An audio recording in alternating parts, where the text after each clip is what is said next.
Hey guys, I'm Anna, and today I'm going to show you how to fix Samsung Health mobile app not loading.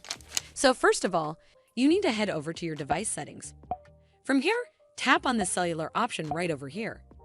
Once you're on this screen, you need to scroll down and search for the Samsung Health app.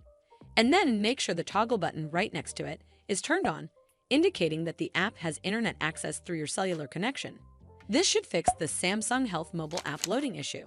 But if it doesn't, then you need to make sure you're running the latest version of the app. Open up App Store on your device, and then tap on this search icon in the bottom right corner. Then search for the Samsung Health app.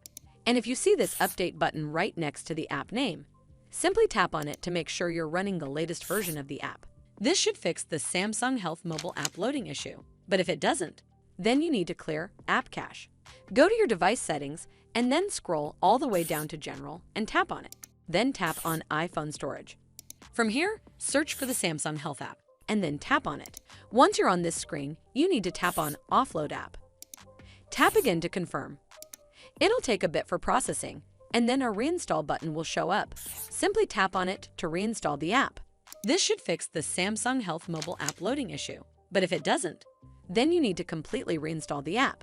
Follow the on-screen instructions to navigate all the way to the app page. Once you're on this screen, tap on Delete App to uninstall the app from your device.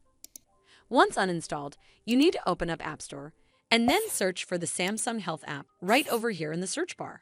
And then click on this Get button to install it back on your device. Well, that's how you fix Samsung Health mobile app not loading.